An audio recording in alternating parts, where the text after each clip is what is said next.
Samahan nyo nga kaming bumili ng crabs, kumain at mag-window shopping dito sa daan. Tara!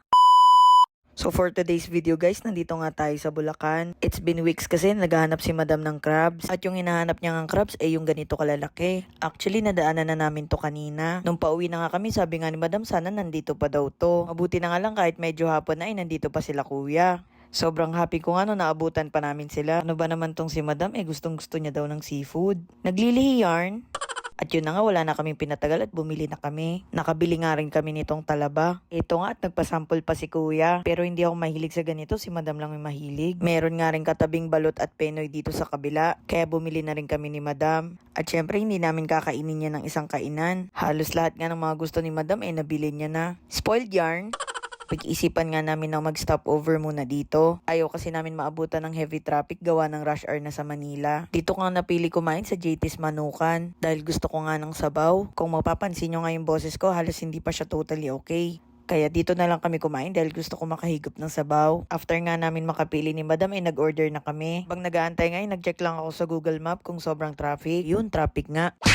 Ito nga yung in-order namin, isang pecho at isang kansi. Sobrang daming serving nung kansi guys. At nakapag-take out pa nga kami dyan no. Bakit kaya ganun no kapag masama yung pakiramdam natin, gustong gusto natin magsabaw. Minsan nga kahit hindi pa uminom ng gamot, magiging okay na sa init ng sabaw. Kaya tara guys, kain tayo. Second time na nga namin makakain dito sa JT sa NLEX guys. Pero itong second time yung mas na-appreciate namin yung food nila. Recommend ko nga itong kansi at yung pinagmamalaki nilang chicken inasal. Meron nga lang kaming pinuntahan dito sa Bulacan guys. Kaya napadpad kami rito. Nung papunta pa nga lang kami, gusto ko na magsabaw. Kasi alam ko sobrang sama na ng pakiramdam ko. Sabi nga nila, magbubunga daw lahat ng pagsisikap mo.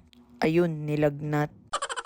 Char. Kasama talaga to guys. Buti na nga lang talaga, isabaw yung in-order namin dito. Pagkapasok ko kasi sa NLEX kanina, parang gusto ko i-try yung yellow cab. Tapos bigla ko na-realize wala palang sabaw dun. Kaya good choice talaga tong JT's. Hindi naman ata halata sa mukha namin na enjoy kami sa food. Mabuti na nga lang itong si madam mahilig din talaga kumain. Kaya nagkakasundo talaga kami dyan mag food trip. Nung hindi na nga namin maubos yung kansi guys, pina-take out na namin. Napabili pa nga si madam dito ng chicharon. Sakto nga tong pinag-stop overan namin guys, marami siyang outlet. Tamang window shopping nga kami dito, pampababa ng kinain. Ngayon nga lang kami nag-window shopping sa NLEX pa. Kaya yan, tamang hanap lang kami ng mura. Mura lang guys, baka kasi murahin ako ni Madam Char.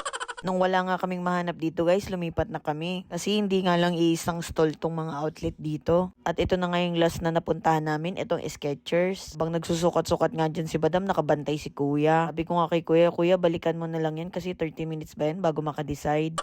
Tumawa lang si Kuya at sabi pa niya, ay deserve nyo naman yan ma'am. Kaya yan, dali-dali nang pumunta si Madam sa counter kasi deserve niya daw. At dito pa nga siya natuwa sa free na bag. Hi! Talikod ka nga.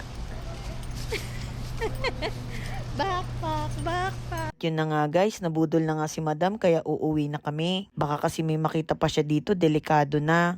Yun lang guys, thank you for watching. Jams Red out, bye!